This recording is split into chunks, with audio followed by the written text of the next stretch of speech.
What's up, guys? So I am finally back to bring you your recap on G-Status ATL Hustle Season 1, Episode 10. This is the long-awaited, delayed, and late finale, my God. I believe it's 3 weeks late.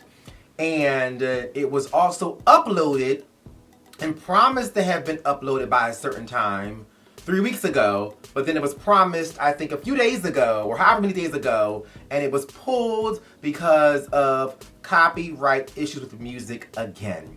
And I already informed production, my God, what copyrights are for, and the reality of it is I'm not sure why Ja and the production over at G-Status feels the need to keep using music that is not royalty free. It will prevent the video being pulled down, because I saw on their community section a lot of the fans were upset because they were in the midst of watching the finale episode, my God, and it was pulled and then they couldn't see it anymore, and then it took hours to get it back up, maybe even a day or so, my God. But I know you guys have been anticipating, DMing me, commenting on Instagram, Facebook, and YouTube, asking about my recap, my God.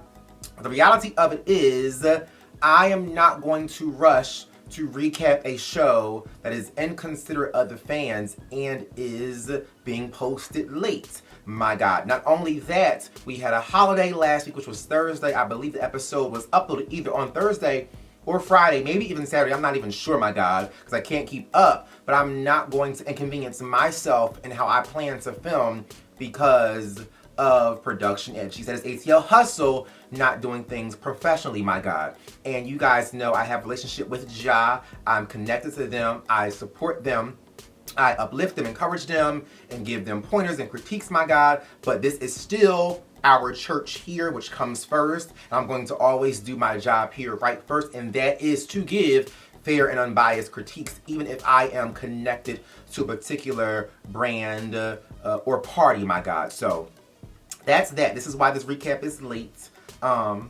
Technically it ain't late because I can't be late if the episode was already late, my God, 3 weeks. And also I didn't rush to recap is because this damn episode was about 2.5 hours long, my God. The sad part is that this recap is late, and we could have had several recaps as well as about 3 episodes had they broken this long 2.5 hour finale up into 3 episodes. They could have had the initial HIV awareness scene, which was about 45 minutes to an hour. That could have been an episode by itself. We could have had that weeks ago, my God, probably the day of the reunion. Then we could have had a whole separate episode, maybe even a mini episode, when Krishan met up with Sherrod and December, and that could have led us into at least the beginning portion of the counseling life coaching session, my God. And then we could have had the full entire life coaching session as the finale episode,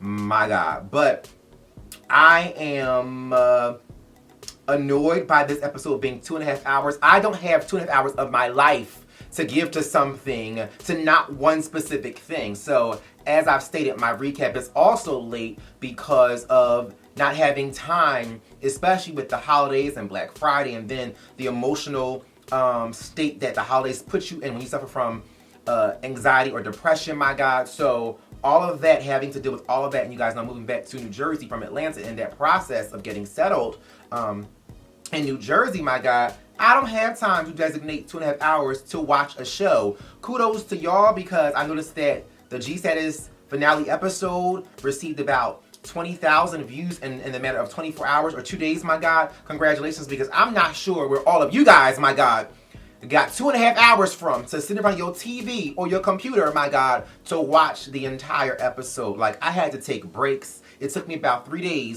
or 4 days to get through the entire episode. So I'm not even going to put in the effort to piece this video together, not even show you that I use my phone. This is going to be a raw recap, my God. I'm going to follow my notes to the T because it was just too much stuff to address. I also did not write down every single thing, my God, because it was just too much to focus on in one episode. So I'm going to go line by line, precept upon precept of my notes, and let you know what I felt in this particular episode, especially because of the fact that you guys are waiting for my vlog of the reunion, and it needs to be up tonight. I promised it to you guys on Tuesday, the Tuesday after the finale episode airs, and that is today. So I'm going to have it up for you by 10 p.m. Look out for my vlog of the G-Status ATL Hustle Reunion Season 1 tonight, TyrEeCouture TV, my God. So, first, Sherrod has his HIV AIDS awareness counseling session, my God. December came for free lube and condoms. He's still mad at Milan for informing Akeem about the tea that he spilt on him. And December came drunk. I am not sure why you would show up drunk to an HIV AIDS awareness counseling session. It just doesn't make sense. I question December's behavior repeatedly, especially because he is a new cast member and he's only had about 2, maybe 3 episodes, my God. So that was just off for him to show up drunk, and he was just completely off. Next, I must address that the only people who showed up to this HIV AIDS awareness session and seminar was Zafar, Milan, and December. I think True may have showed up at some particular point. He definitely did, my God, because he was a total key to watch, especially during the fight moment, my God. The Hype board members gave us some great information about HIV and AIDS. I loved how they asked questions and found out what was the stigma that was out there, at least, or stereotypes that the cast may be aware of. It was interesting to hear that Milan Jada has turned down some of the most attractive people sexually and or to date them because of them being HIV positive. And that's scary because you turn down someone who is honest with you about their status, but you will accept someone who you don't know is HIV positive, who could either be lying to you about their status or not even know their status, and that makes it okay for you. And the problem is that we are so focused on not knowing as if that's a good thing, when the reality of it is somebody knowing their status and being able to be honest with you is more beneficial to the community than you dating someone who you think or assume or believe that they're negative, my God. Then there was exposed that December has a video of him sucking dick in a bathroom, and of course that came out because December is so stuck on addressing Sherrod having a porn past and then what he's currently doing. And then I was a tad bit thrown off with the confusion with Milan Jada and December calling Sherrod's porn, sex tapes, and Tumblr and Twitter videos a career occupation, my God. And granted, if someone acknowledges it as such, then I get it. But to assume it's someone's career is just asinine, my God. People don't necessarily go into those fields for a career, especially gays. There are a lot of times they're going into it because they have no other option, my God, and they're trying to use it as a stepping stone in many scenarios, my God. But there are people who do actually use it as a career, but to assume it's his career, when you know he actually does have a job, my God. Come on now. The reality of it is plenty of people do side gigs and it's not their career occupation. People can work a 9-to-5 but also be a paperboy. Is being a paperboy their career occupation? Not necessarily. People can go to a 9-to-5 and then be a singer on the side. But is singing their occupation or career? No, it's their 9-to-5 or their main job. So it's not your place to assume what someone's occupation is nor career, because it does come across as if one is being shady, because the reality of it is y'all know damn well porn is not Sherrod's career nor occupation, my God. Sherrod said he was on prep, my God, and I'm inclined, see, I want to be careful how I address this scene because I want to be mindful of where everybody is and what they're choosing to share. But Sherrod said he was on prep. But the problem with Sherrod saying he was on prep and it coming across like a lie is because he had no clue of what prep was really for, my God. And anytime that you were on prep, especially Sherrod claiming he has been on prep for a year, when you go see your doctor, get your checkup, they're going to inform you fully and entirely what prep is for, because they want to make sure that you're being safe, as well as when it comes to a consensus or a census being taken about if the drug is actually working.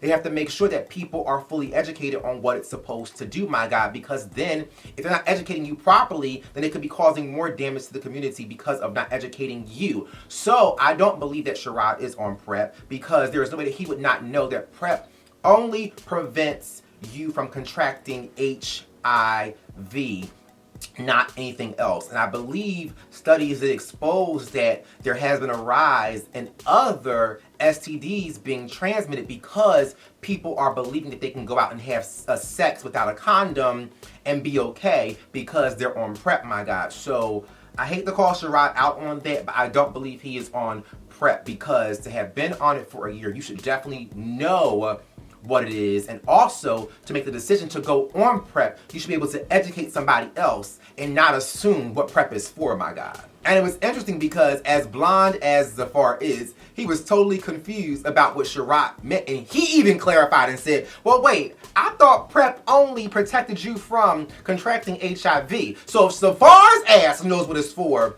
then Sherrod ass should know if he is actually taking the pill and using it properly, if he's even on it, my God. Then you had Dracember, who addressed the white versus gay stigma, and I think they were addressing why it shifted from whites dying rapidly from HIV and AIDS earlier on to shifting to the black community, and it shifted because of white gays having more access, or whites, I don't even want to say gays, whites having more access to health care and the funds to pay doctors, whereas the black communities don't have that access, my God. So I will say, when Dracember jumped in that moment, although he acted a fool everywhere else, he made total sense with addressing the fact that that stigma, it comes from the black community not having a support system from our family, friends, and community when it comes to us being a part of the LGBTQ community. When you have white gays, they embrace it, they're happy about it, they celebrate it, they're more open about it, they go get checked, they get on their medication. When it's harder for blacks because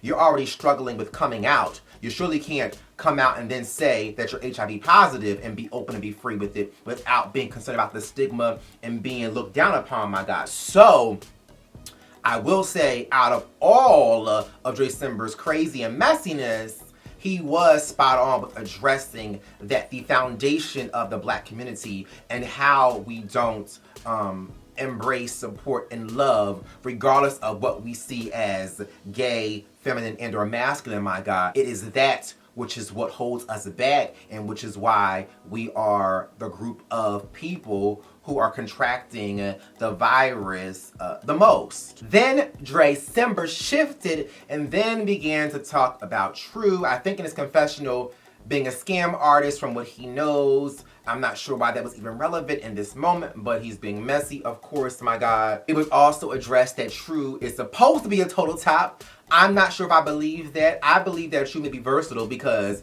I've seen some dick photos and ass photos of him, my God. I think I have screenshots of it in my phone.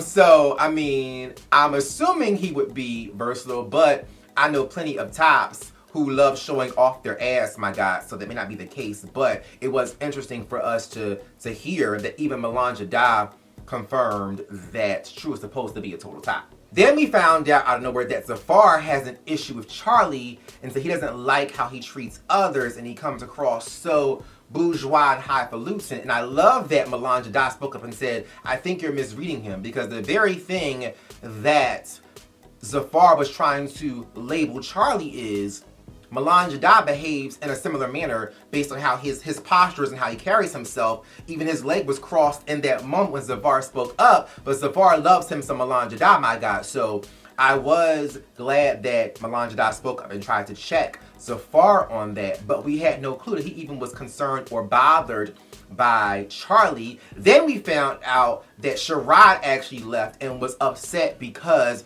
Charlie called everyone boring and or whack at his single release or his single listening party, my God. And out of all the nastiness and mess that has been stated and said in this show, Sherrod's ass is bothered by him saying y'all are boring. I mean, come on now. Granted, when you're hosting something, you shouldn't shade your guests, but boring of all damn things, my God.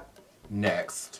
Especially for him to go as far as to say pussy cunt is trash and who wants to hear that song, and whatever he said about the song, it was just like, Charlie is the main fucking one on this show actually doing something that is tangible, that we can see and recognize, and is doing well, Sherrod. So the reality of it is, like, I like Sherrod. I love Sherrod. I'm rooting for him. But Sherrod has to pace himself and who he attacks, who he critiques and who he judges, because at the end of the day, yes, Sherrod is trying, but Charlie is still on a different level than Sherrod. Sherrod's trying, Charlie is doing it, my God. And to shade someone who is talented and doing good, opposed to you giving them their respect and praise, all because they said you were boring, my God, at their event, like that is just so whack, and it comes across like Sherrod could be jealous, my God. Then December exposed with Sherrod saying that porn and sex tapes was his past and what he's posting is still old stuff.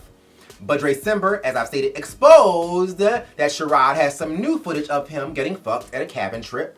And we all know that people who go on cabin trips usually are fucking and are getting fucked, my God. They're just a whole bunch of I ain't never been on a cabin trip before, but I've heard and know of people who go on cabin trips to fuck, my God. That's all I know them for, especially a gay cabin trip. They're usually fucking, my God. No shade.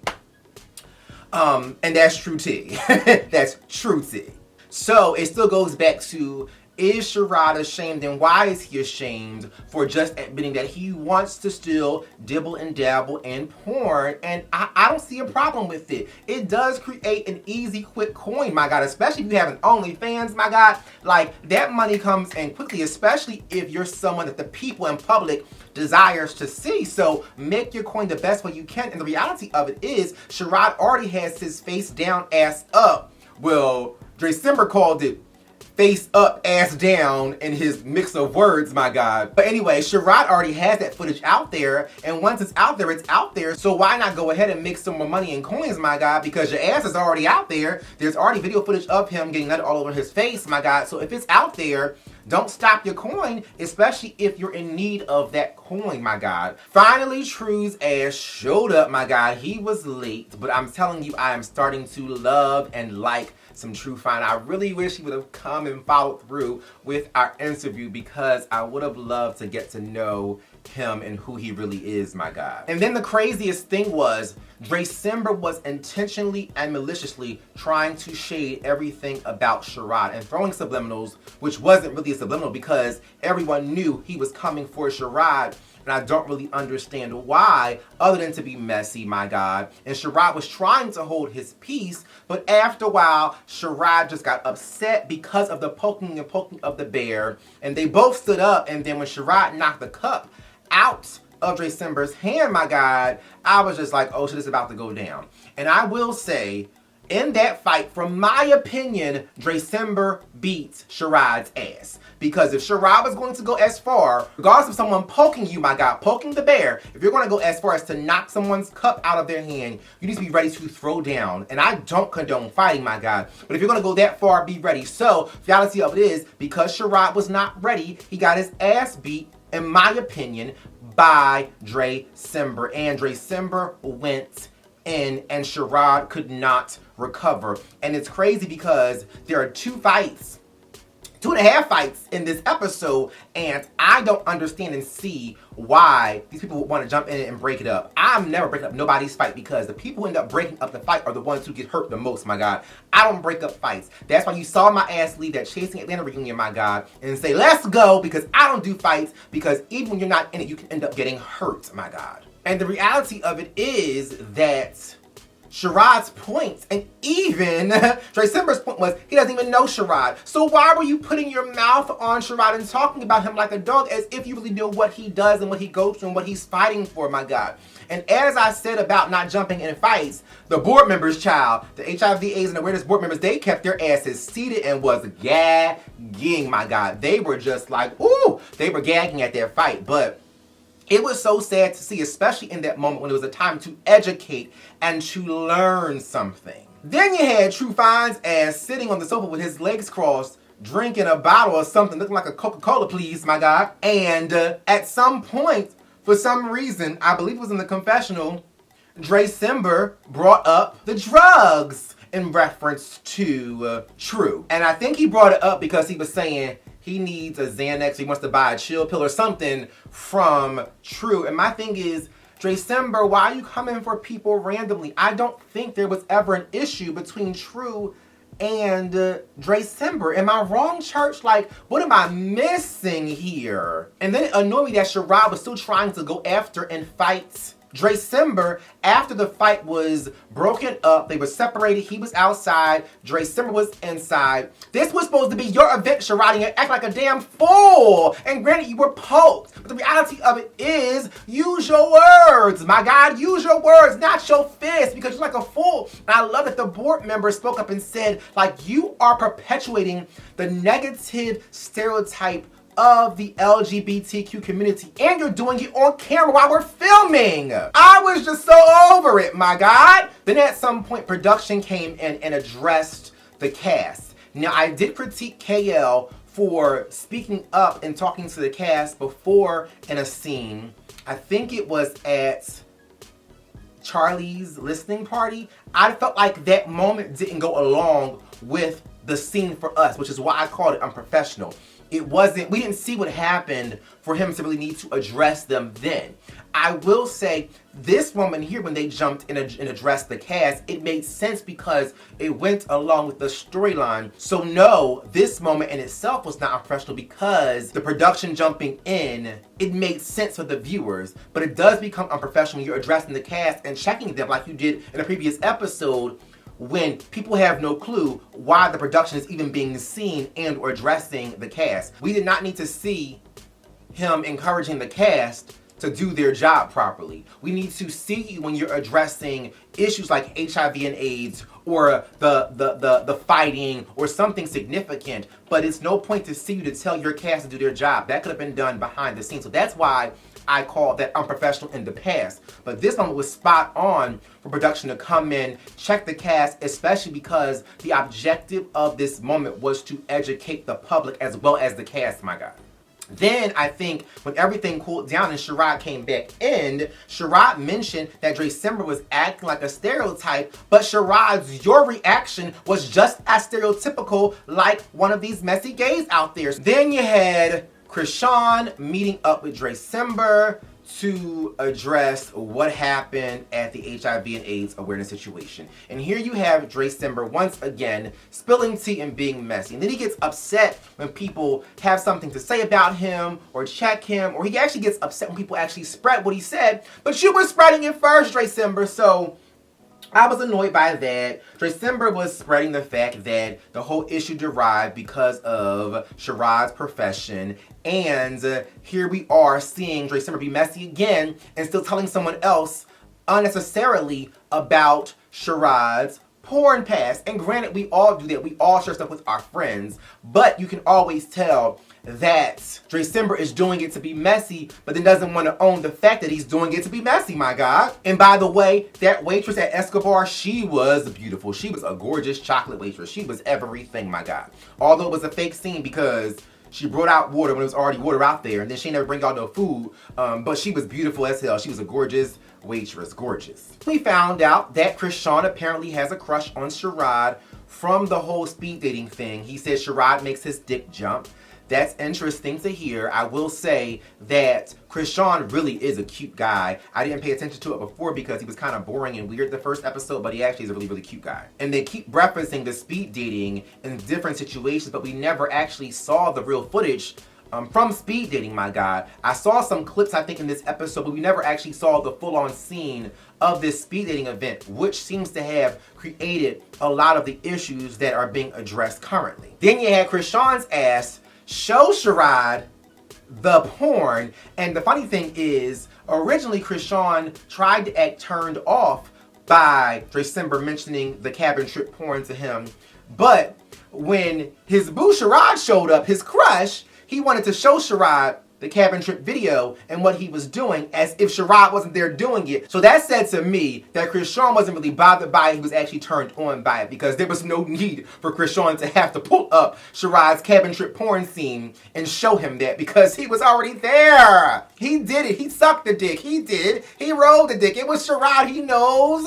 Krishan, why were you showing it? I know you were turned on, but I at least respect that Krishan did switch up in front of Sherrod and was kissing his neck and was still showing that he had an interest in him, opposed to Corday being embarrassed by him wanting to fuck Sherrod, my God, or at least come on his face, as he said. And I was a little bit thrown off by Krishan's excuse for December, saying that he showed him the porn to give him a heads up because December knew that Krishan was interested in Sherrod. And Sherrod was spot on with saying to Krishan, but that's not his place to tell you. If you're interested in me, it's my responsibility to let you know, not his. Now Krishan's damn counseling session. I'm going to try to go through this as quickly as possible because I have so much shit to do today. So this is just not the week to give me a 2.5-hour episode to recap, my God. Bernard Bowie, or Bowie, True asked if he was like us, of course asking if he was gay. I wanted to know the same thing because Bernard was a chocolate sexy thing. He gave us masculinity and sexiness, but apparently he's straight.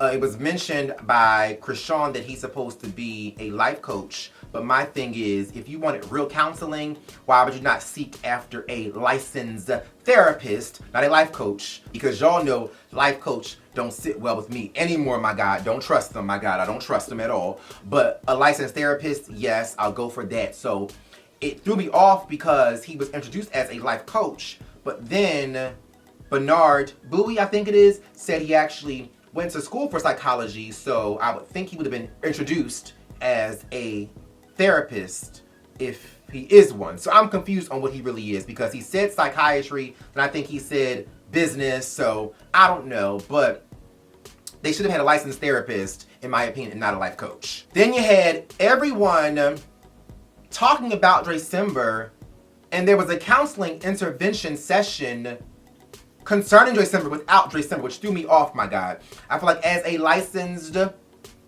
therapist, I'm not sure if it's a good idea to have everyone talk about the person before the person arrives. If the person wasn't expected to arrive or come at all and you're addressing the issues, I maybe get it, but I feel like it's a tad bit weird to have someone enter a scene that y'all were just previously talking about behind their back, even with the life coach or counselor involved. That seems a little bit off to me. Zafar made it clear that he doesn't like December because of his fighting and alcohol. Tramel doesn't like his energy, which is kind of spot on. I do agree with those things. Corday and Milan made up. That threw me off, but I mean, I guess it's time for them to make up and get over it. But I'm not sure if or why Milan and Corday can make up, but then Corday cannot make up with Sherrod and still shade Sherrod.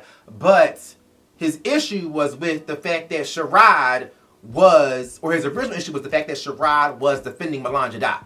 Craziness, okay, all over the place. Sherrod critiqued Corday's first shoes. Now, I will say, to be honest with you, it bothers me once again when Sherrod makes these critiques and shades people inappropriately or when it's out of order and not warranted. Just like Charlie's music being hot and on point. A lot of times, not all the time, but a lot of times, Corday's fashion is right. And those shoes he had on was hot to me. And I know they were probably a label. So don't shade something that you can't afford, my God. Especially if it's something that you're shading that you can't afford and it's actually cute. Because I felt like it was a reach for Sherrod to shade the first shoes that Corday had on. Because, I mean, something can be a label and be expensive and not be cute. But I thought it was cute. And the reality of it is, to shade someone's outfit when your outfit ain't on point is completely off. And in this moment, in this episode, well, not this episode, but in this scene, Corday was the best dressed person. I loved me some black, and I loved his leather shorts. I loved his oversized shirt. I will say, what was the downfall of it for me, with him being a fashionista, is he had on that champion burgundy, whatever it was, the Adidas hat. Like, why would you wear that sickening outfit and put on that whack hat? He should have had on like a black hat, or a studded hat or something that was complimentary to his outfit. His hat did not go at all with that outfit, my God. Even a fedora or something that was behind the head. Now you wear it back here, like something like that. Then, as everyone was talking about December's messiness, from somewhere out of the blue, Milan felt the need to justify December's messy and say it was his prerogative when Sherrod was trying to explain what was said and what triggered him at the HIV and AIDS awareness session. And you also saw Corday poking the bear, trying to get Sherrod to say exactly what December said, as if that was necessary for him to even go that deep. And as if Corday is supposed to even care that much about Sherrod. So, again, Milan Jadot trying to justify and say it's okay for someone to be messy because it's his prerogative, and it's my prerogative to check his ass too. So that didn't make sense. Like, these people and these kids are all over the place, not making sense and not making their points count when it matters, because I was like, why is Melange justifying someone being an asshole? Like, that makes no sense. But Melange has been consistently now an asshole, so an asshole would definitely condone another asshole, my God. And I also loved that we saw Zafar finally getting a backbone, taking a stand and speaking up, because Zafar said, no, it was off and wrong for Dre Simmer to be messy. He checked his own friend, Melange, and I love that moment. It makes me even more annoyed that Zafar did not show up to the reunion, my God. Then you have my boo, my buddy, my twin, my BFF, my baby, Charlie Exile show up, my God. He showed up. He showed up and showed out. This is probably the most iconic and epic moments of the G-Status ATL Hustle season, my God. When Charlie's ass walked in, greeted a couple people, approached Shirad's ass and said, do you have a problem with me? I said, yes, baby. Go right to the source, because Sherrod was shading him behind his back for no reason. And at this particular point, Sherrod and Charlie had no issue, no real issue.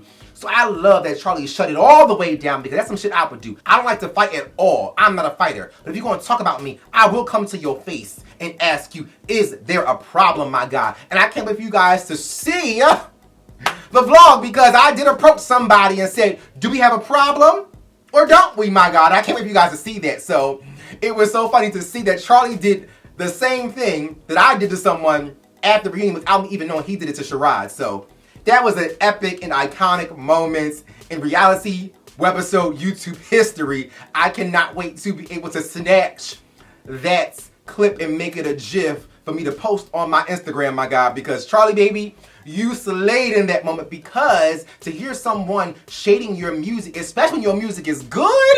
Now, if your music was bad, I probably would be laughing, but Charlie's music is good, okay? And no need to even say that Sherrod's ass was silent, and it may have been because he was trying to be peaceful after already having had a fight on camera, but he was still mute. Then Akeem's ass showed up and said that he received a text from Christian. He actually meant Krishan, but I literally bust out laughing. And he said, how can his ass not be here for A, B, C, but then come around for D and can pull off a counseling session? You don't even know us. And it was also funny when Akeem's ass, Akeem is so crazy. He said that my boo Charlie is always slaying from head to toe, but he was off from toe to up because he was toe up. I'm like, this man is so funny. Like, I love me some Akeem now. Then you had Melange ass. I actually like Melange, but we interviewed, like, she was great. And I was actually rooting for her in the beginning of this season, but she just flipped the script and became crazy and just off and irrational. I thought that their issue between she and Akeem should have been done and over with from the last altercation or from Charlie's event or Charlie's listening party. Then you had Melange still trying to be messy and still trying to be relevant, and then bringing up something when Akeem was across the room, not even paying her any attention to address their issue. No, there is nothing to address, Melange. It is done and over with, and I give Akeem praise and respect and props for still holding his composure and trying to be chill, even when Melange was being extra as hell, to where I think Zafar began to side-eye Melange and someone else. Dre Simber said that Melange needs to drop it and let it go, because Akeem isn't even giving you what you want when you're being messy anymore. So that was just crazy as hell. Then you had Melange ass try to run up and attack Akeem, looking stupid as fuck. Yes, I'm saying fuck because it applies. Melange looked stupid as fuck trying to run up on Akeem when Akeem wasn't even trying to fight, nor trying to even address you, my God. Stupid as hell, okay? Shoot. And had the nerve to call Akeem the negative energy. No, Melange, your ass in this moment is the negative energy. You are, baby. Then you had the whole text messaging moment. Dre Simmer decided to confront Corday's ass about having shown Sherrod the text. Now that threw me off, because Corday showed Sherrod a text but was still annoyed and not feeling Sherrod. Now I loved that I don't have to call Corday out on his shit anymore, because for some reason in his live after the reunion, when I confronted him to see if we had an issue, he went on his live and was saying that I have the issue from what I hear because I keep talking about him in my damn recaps. Well, bitch, you're on a damn show and you're a cast member, so I'm supposed to talk about you when you do dumb shit or stupid shit. So the reality of it is, I love that in this moment, I ain't gotta call Corday's ass out too much. He did it himself. Corday made himself look stupid trying to justify him showing Sherrod the text because December happens to be in the room. Your ass still did it behind his back, Corday. And that you tried to justify it and make it make sense when it made no damn sense for you to say because you showed Sherrod when December was in the room. That's how you're supposed to do it. No, nigga, you're supposed to show them at the same damn time. My God, if you was actually gangster and a boss. Like, I'm so annoyed because that is the shit I'm referring to. You talk in circles and make yourself look stupid as hell, then be upset when somebody calls you out on it, my God. That was wrong. You should have addressed it in front of both of them if you were so gangster and so boss and so hard, my God. I'm sitting there thinking like, am I crazy? Am I crazy? It's trying to say because he said it while he was in the room.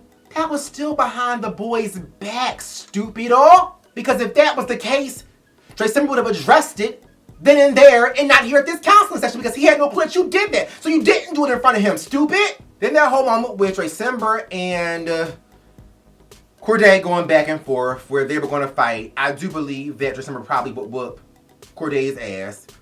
Corday doesn't seem as if he can fight at all, my God. I just don't see it at all. No, he's just too pretty. He can't fight. I don't see it. I'm not seeing it. Not buying it, but he tries to jump up when there is supposed to be, I guess, security present. Then at some point, True wanted December to let go the whole Sherrod situation because December was trying to now clean up his mess and do damage control and say because he has a video out there of him sucking dick, he wasn't really shading Sherrod for having done porn. Yes, the hell you were. Like, these damn kids are so hypocritical. I'm not sure if it's the alcohol or their brain, but you guys are forgetting what the hell you said and what your intentions were when you said it, my God. And I love that Drew was just like, let it go, it's over with. And then when December tried to shift to True was like, at least I'm not the one with a video of me out there sucking dick on camera, my God. And I loved seeing True show that he has a brain because he explained it very well when he said that when you are shooting a video or allowing someone to film you sucking their dick and they're not your boyfriend, they're most likely going to use it and post it to show and brag to people. So it's going to be exposed, my God. And that made 100 complete sense. Then you had December throw shade at True for getting high. And then at least True was honest and was like, yes, I get high in the privacy of my own home, and what? And then it threw me off because you had Corday mention and say, why would someone take a video of them sucking somebody's dick? Corday, why would someone be fucking 3 different people in one day, my God, on the regular? You said that yourself. Like, I hate when he does that. Like, check your own self first. I hate when he has this whole naive situation going on when we already know that you are not a young buck, my God. You look young, but you're not. So this whole naivete behavior of like, why would you film yourself? Like, bro, stop it. Stop the fakery. I can't take it anymore, my God. Then that whole moment when True threw his drink at December and jumped over the sofa, my God, to attack December. I had to watch that scene about 10 times because I wanted to see it clearly and find out what happened. It is evident that True's trigger is being called a stunt queen because December called his ass a stunt queen. True threw that drink, and I mean, he literally ran over the sofa and attacked his ass. And in that moment, I will say True won that fight. Granted, people jumped in to break it up, but it seemed as if December was the one who was down on the ground, and True was still trying to fight. And then y'all asses had one security for 100 people. Like, really? It needed to have been more security there than that. Then you had Corday worried about Chocolate getting hurt, but we all know who the hell Chocolate is, my God. Love Chocolate, no shade. Have much respect for him, but we all know who Chocolate is. Then you had December still running his mouth, my God, after Ja and production was able to break up the fight, and Ja was just so upset.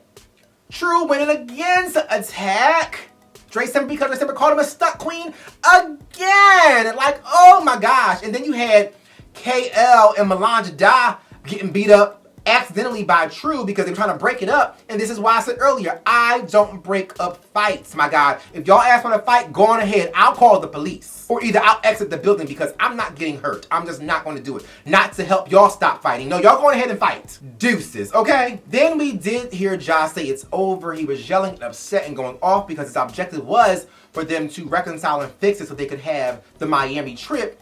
But it's clear that none of these people get along at all, my God. And I felt bad for the life coach because he was trying his best, but he was completely ineffective, my God. Now that was it. On to the closings. I didn't address nor write down everyone's closing. I wrote down the ones that stood out to me the most. I will say I love Tramel's closing about losing his voice and not speaking up because Tramel did kind of get lost in Corday's shadow, but I love that he reflected and called his own self out on it, and next time he's going to speak up and show more of who he is and not be afraid to show who he is. Yeah. Then it caught my attention that Krishan said everyone is broke.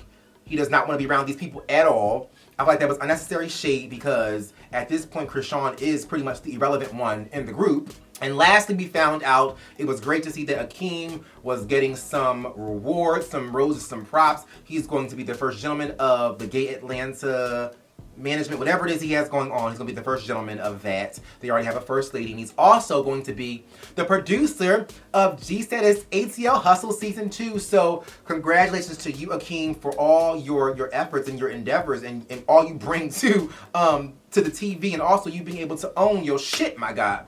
And that's about it, guys. I hope you enjoyed this recap. It was so much to address. I tried to tap on every situation that happened as best as I could. Please look out for my vlog tonight. I'm going to release that by 10 p.m. And comment down below in the comment section. Follow me on all social media outlets. Thumbs up this video. Subscribe to my channel. Become a part of the Notification Ministry. Bye, guys.